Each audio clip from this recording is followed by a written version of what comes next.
So for your assignment, what I want you to do is plan the patient using two different beam arrangements.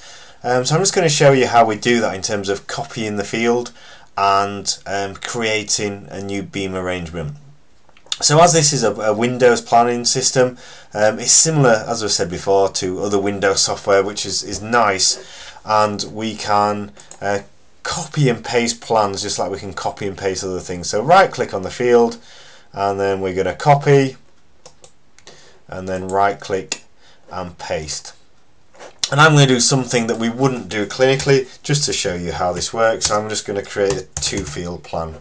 So I can put two field there, and now it's created an exact copy of my previous plan and called it two field. So I can change this as much as I want and it won't impact on my original plan. And to load up the different plans, we just click and drag it in. So that's my three field, that's my four field. Okay, so I'm going to have the two field, sorry. So we're going to have a play with the two field.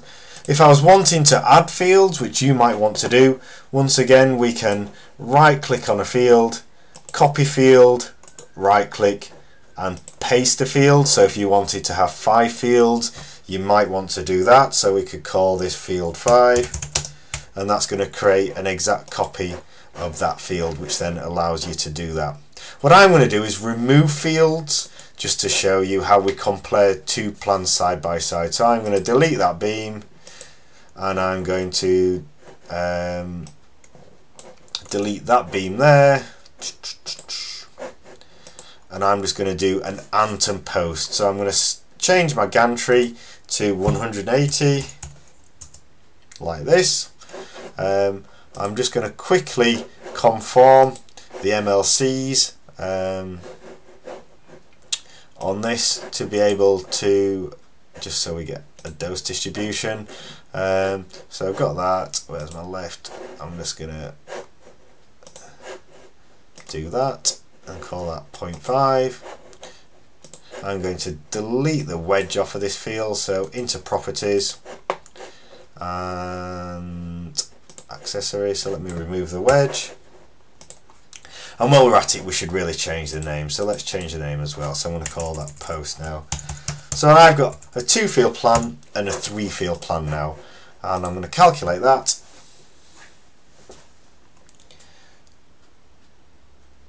And then we're going to compare the two side by side. So my screen set up so I can see these nice toggle buttons to change between the windows. If yours doesn't have that, if you click on window and workspace bar, that'll then bring that up, and that allows us to go into this plan evaluation model. So just to show you again, we can click and drag the different plans in, one there and one there, to review them, and we can see that this plan here isn't a very pretty plan at all, is it? So what I'm going to do now is go into plan evaluation, and it's asking me if I want to save that, which I do. And then what I'm going to do is I've got my 2 field plan there, and I'm going to left click, hold down the left, and I'm going to drag that into there, and so we can now see I've got my 2 plans side by side.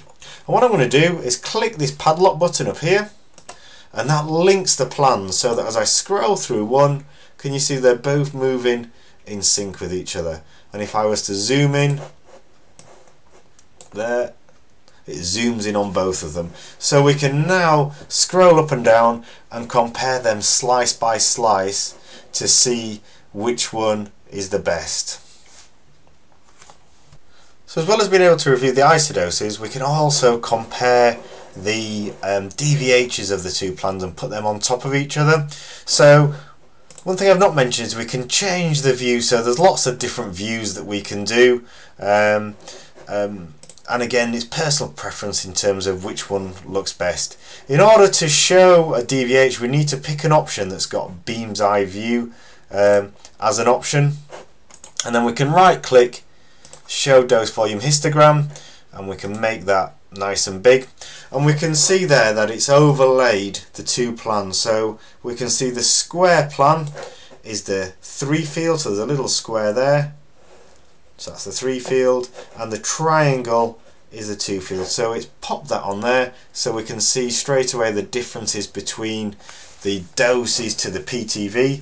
If I bob the rectum on, again we can see the differences for the rectum. So there's the rectum for that plan, and there's the rectum for that plan, and you can see the huge differences between the doses to the rectum for the 2 plans. And again, it's what I would do for your assignment is do a screen dump of these with the different structures on, so you can demonstrate which plan is better than the other. And then the last thing that I've not mentioned about the DVH is being able to, if we click on this information bar, we can change things from looking at volumes as a percentage, as we've looked at, or in centimeters cubed, as we saw for that protocol before. And the other thing we might want to do is change the dose to absolute. So one thing I've not mentioned is down here we can see minimum dose, maximum dose, mean doses, which can be helpful, but these are in percentages at the moment, which if you're not very good at mental arithmetic like me, then you need to use a calculator to work out what 103.2% is. Then if we do that, go to that information, change that to absolute and click OK, it now displays it in grey, which makes life much easier in terms of maximum, minimum and mean doses.